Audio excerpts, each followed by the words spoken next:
friends. Does it seem like the days are just flying by? Can you relate to the expression, the days are long, but the years are short? Hi, I'm Stephanie. And I get it.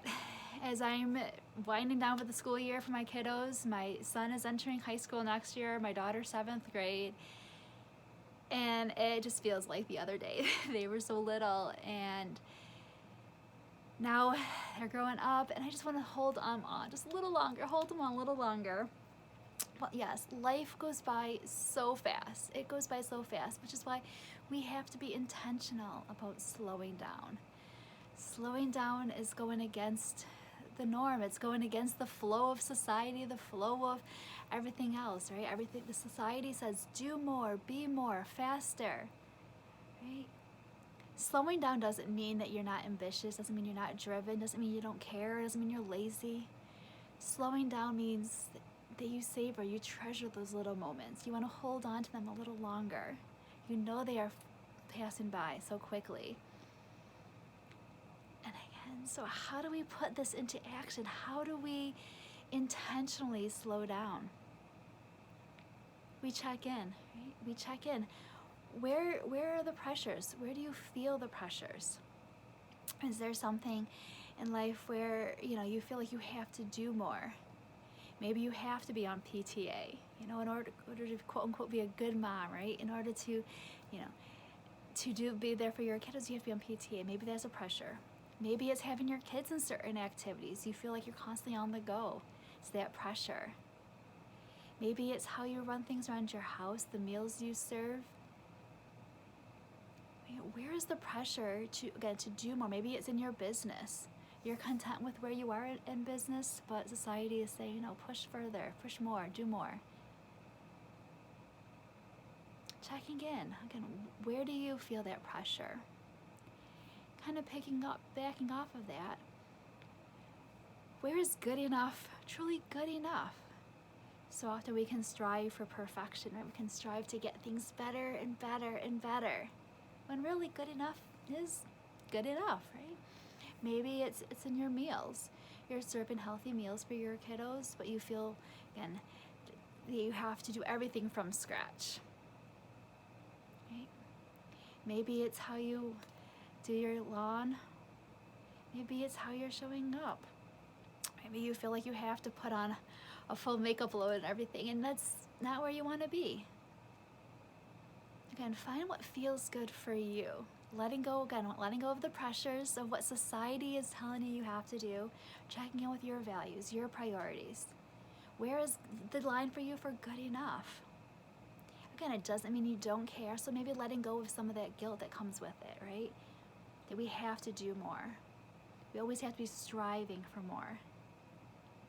You can be a loving, compassionate, involved mother without all those pressures, all those expectations, letting them go.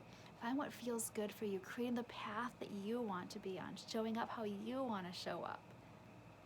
Giving yourself that permission to, again, letting what society is telling you. Maybe it's even in your circle, maybe it's in the school.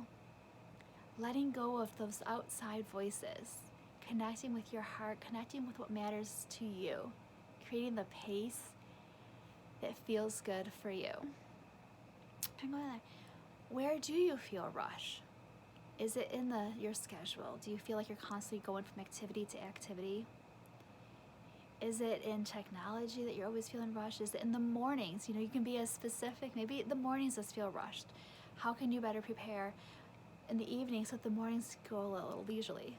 Or maybe there's that perfection, right? Maybe there's that perfection in the morning. Your kids have to have their hair done perfectly, right?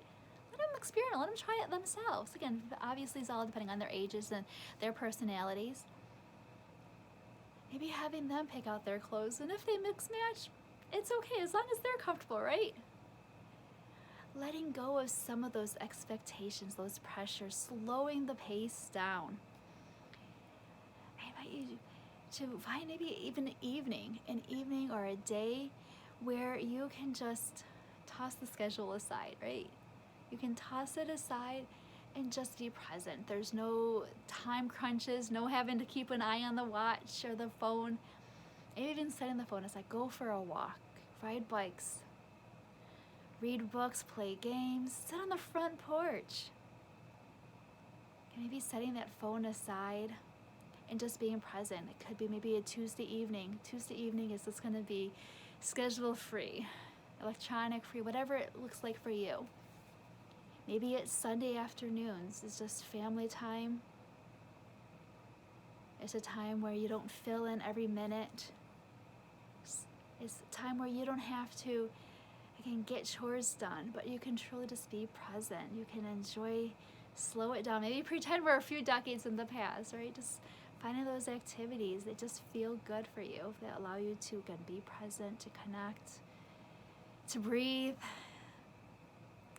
I'd love to hear from you. Where would you like to slow down? Or has there been a moment where you did slow down? And what happened? How did it feel? What are your favorite activities to go slower in? Feel free to share in the comments below. Send me an email. I'd love to connect with you. I have a little booklet, Ways to Ease Stress in Motherhood. I invite you to sign up for that. Connect with me if you're interested in one-to-one coaching, just intentionally slowing down. Or just stop by just to say hi. And I so appreciate you being here. I'm grateful to share this space with you, and I look forward to connecting with you in the next video. I invite you to subscribe so that you get the notice of when I'm uploading the next video. So again, thank you. Be well from my mama's heart to yours.